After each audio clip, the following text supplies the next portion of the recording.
गोदान कीजिए। क्या प्यारा श्लोक है। गौ प्रदान दासंती सर्वभावेन सुब्रतः। भगवान शिव कहते हैं भाव पूर्वक गोदान इस महीने में करना ही चाहिए, सभी दानों में बड़ा श्रेष्ठ है। और फिर कहा है यदि आप अपनी बेटी का विवाह करने के लिए जा रहे हैं, जहां तक यदि कार्यक्रम बने, व्यवस्था बने, तो बेटी का विवाह कार्तिक मास में कीजिए। शंकर जी के शब्द हैं। भगवान भोलेनाथ ने कहा है दानानाम कन्यादानम विशिष्यते। दानों में कन्यादान बहुत विशेष है। और जब वही कन्या का दान, कन्या का विवाह कार्तिक मास में होता है, तो एक कन्यादान का फल 100 कन्यादान के बराबर तत्काल हो जाता है।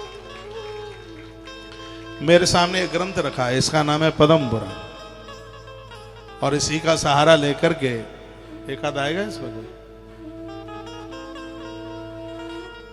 इसका ही सहारा लेकर के और मैं आपको पूरी चर्चा कर रहा हूं। श्लोक बोल करके लगता है कि बात बड़ी प्रमाणित हो रही है। तो क्या कहा भगवान शिव ने, कन्यादानम विशेषते सर्वेषाम एव दानानाम। यूं तो सब दान बड़े विशेष हैं और सब महीना बड़े विशेष हैं, लेकिन कार्तिक के महीने में कन्यादान की बहुत बड़ी विशेषता है। ब्राह्मणा यात्रये कन्या दास्यन्ति विविधं नरा वैकुंठे वसति तेषां याव इंद्र चतुर्दशः। जिन्होंने अपने हाथों से बेटी का कन्यादान किया है, 14 इंद्र जब तक राज्य करते हैं तब तक सूक्ष्म रूप से जीव भगवान नारायण के चरणों में वास करता है। इतना बड़ा दान है कन्यादान, उसकी ही बात कही जा रही है। वैकुंठ में 14 इंद्रों के काल कल्प तक निवास होता है। कन्या के शरीर में जितने रोम हैं उतने समय के लिए माता पिता भगवान के चरणों में आनंद लेते हैं।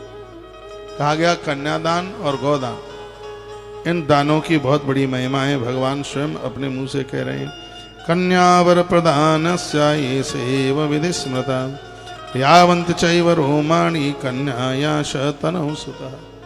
कन्या का वंदन पूजन करना ये तो फल है ही, लेकिन जामाता दामाद को पूजने का बड़ा महत्व है। श्राद्धों में दामाद को कभी नहीं बुलाइए, श्राद्धों में नहीं, लेकिन मकर संक्रांति को उसको बिना बुलाए मत रहिए। मैंने ब्रह्म पुराण के माध्यम से वर्णन किया है कि मकर संक्रांति को जमाता घर में आएगा, तत्काल देर नहीं लगेगी, आपको गंगा सागर यात्रा का फल तत्काल प्राप्त हो जाएगा।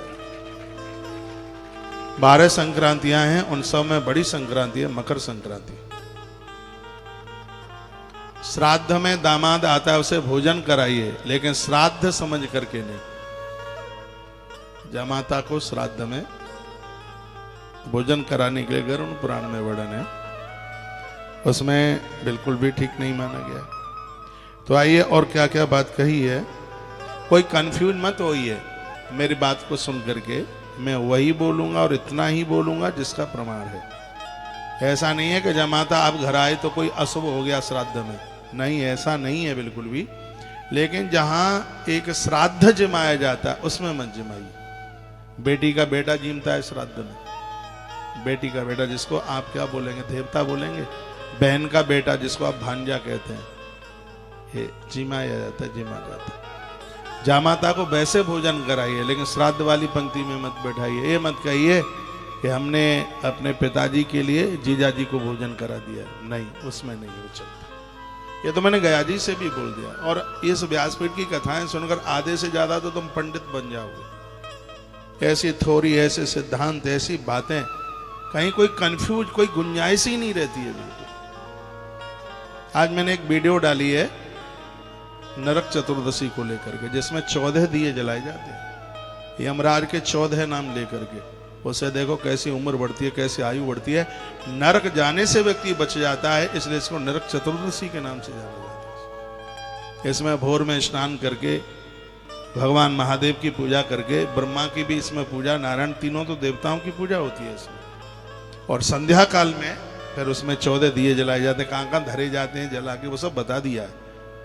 तो यह भी आप आ रही, अभी 2 बजे ये वीडियो आपको, ये वीडियो शाम को 7 बजे मिलेगी। अभी दोपहर 2 बजे में तो आपको एकादशी की वीडियो प्राप्त होने वाली है। कहीं कोई गुंजाइश ही नहीं रहेगी बिल्कुल कंफ्यूज होने के लिए। तत्पश्चात बताया गया कि कन्यादान की यह विधि है। क्या विधि है कन्यादान की? कन्यादान की यह विधि है, जिस दिन कन्यादान लिया जाता है उस दिन बिल्कुल 24 घंटे पहले से अन्न छोड़ दिया जाता है। कल सुबह आपको कन्यादान करना है तो एक दिन पहले से निराहार रहना है, बिल्कुल सिर्फ जल ही लेंगे, अन्न खाना ही नहीं है। ज्यादा न चले तो फिर दूध ले लो, फल ले लो, क्योंकि कन्यादान को सर्वोच्च दान भगवान महादेव ने घोषित कर दिया है। शंकर बहुत बड़े वक्ता हैं, भगवान शिव की आंख में आंसू आ गए। भगवान शंकर ने कहा, कार्तिकेय वो है लोग कितने बड़भागी हैं बेटा, कितने भाग्यशाली हैं जिन्होंने बेटी का लालन पालन करके और अपने हाथों से बेटी को कन्यादान किया। धरती पर वह बेटियां भी माता पिता के ऋण से मुक्त हो जाती हैं। बेटा और बेटी दोनों के ऊपर ऋण चलता है। बेटे तो ऋण मुक्त तब होते हैं जब माँ बाबू जी की अस्थियां गंगा जी में विसर्जित कर देते हैं, तो वह माता पिता के ऋण से मुक्त हो जाते हैं। तो फिर अब बेटियां कैसे मुक्त होंगी? बताया जाता है कि माता पिता को उस बेटी का कन्यादान करने का सौभाग्य प्राप्त हो जाता है तो वह बेटी माता पिता के ऋण से मुक्त हो जाती है। लेकिन जो बेटियां हम तुम राजी तो क्या करें काजी, तो फिर वो ऋण से मुक्त कैसे होंगी? यह अधिकार तो अपने माँ बाप जी के हाथ में रहने दीजिए, ये बिल्कुल भी नहीं। वर का चुनाव स्वयं ना करें। राम जी ने भी धनुष तोड़ा तो मैया नहीं चली माला पहनाने के लिए, उनकी माता सुनैना ने कहा था बेटी हमारा आदेश है, ये हम बोल रहे हैं तुम्हें माला लेकर के जाओ और वर के कंठ में डाल दो, मैया ने कहा था, तब माँ आगे चली। रुक्मिणी ने भी कृष्ण के लिए पत्र लिखा तो नारद जी का कहना था, उसमें देवसी नारद जी ने बोला था। लेकिन उन कथाओं को ऐसे परोसा जाता है जो बेटियां मन मुताबिक विवाह न करें तो इन वक्ताओं की बात सुनकर के बिल्कुल राजी हो जाएं अपने मन से विवाह करने के लिए। उसको इस तरीके से उस कथा को तोड़ मरोड़ करके उसको ऐसे परोसा जाता है। ज्यादातर ऐसे लोग रुक्मिणी और कृष्ण के विवाह को एक प्रेम विवाह बना दिया, लव मैरिज बना दिया है। ये बहुत अपराध है, ये बहुत बड़ी गलती करते हैं। उसके उस एक एक श्लोक को सुनिए, बारीकी से सुनिए, जिसमें एक श्लोक में माता कहती है श्रुता गुणान भुवन सुंदर सन्नताम थे, मैंने तो आपको कभी देखा भी नहीं है, मैं तो कभी आपको जानती भी नहीं हूं, मैंने आपके गुण हैं देवर्षि नारद जी के मुख से सुने। ऐसा नहीं है कि मैं आपके ऊपर न्योछावर हो गई हूं, मैंने तुम्हारे रूप रंग को देखा है, नहीं, ऐसा बिल्कुल भी नहीं है। मैं तो अपने माता पिता की आज्ञा का पालन कर रही हूं, तब मैं ये पत्र लिख रही हूं। और आपका नाम सुनकर जो मैंने आपकी महिमा गुरुजी नारद जी के मुंह से सुनी है, चित्रम पत्र पम्मे, अब ये चित्त कहीं दूसरी जगह टिकता नहीं है। अब संत ने जो बात कही है तो आप बिल्कुल अच्छे ही हैं, आप बढ़िया हैं। जिसमें मेरे माता पिता को सुख है मैं वही करने के लिए जा रही हूं, इसमें मेरा कोई स्वार्थ नहीं। ये भाव है उसका पत्र का। लेकिन उसको भी गड्ढम गड्ढा करके मैंने सुना है ना, वक्त पता नहीं कैसे परोसते हैं।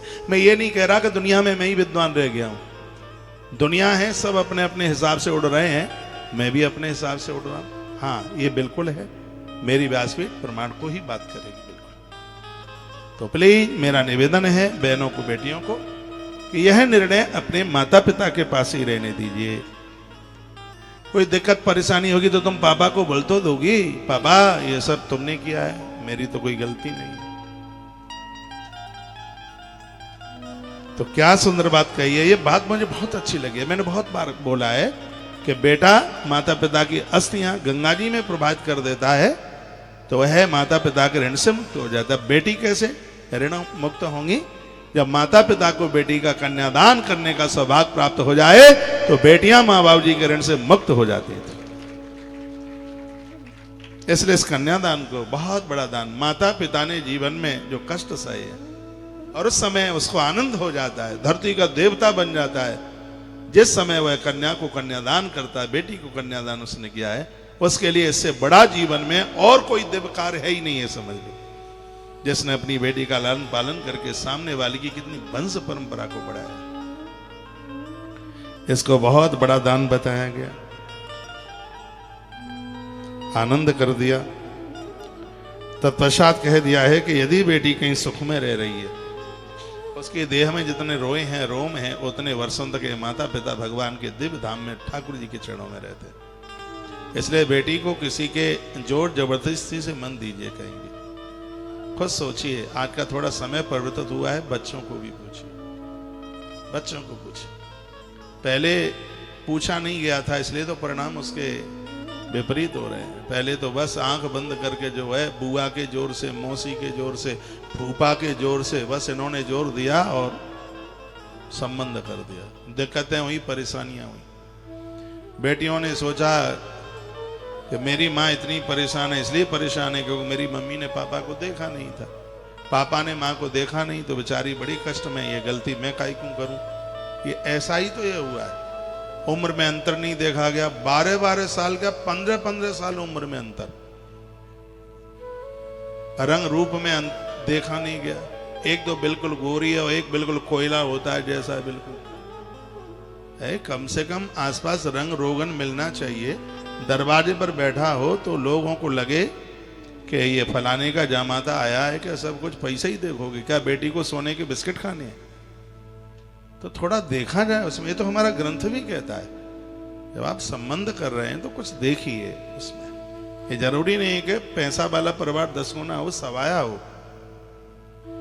परिवार में संस्कार हो, संस्कृति हो, संत गुरुजनों से जुड़े हुए होने चाहिए, ये सब चीजें देखी जाती हैं। लेकिन कुछ और ही देखा जाता है, रूप रंग देखा जाएगा, महल कितने हैं, प्रॉपर्टी कितनी है। अरे आजकल तो रजिस्ट्रियां देखी जाती हैं, बैंक के खाते देखे जाते हैं,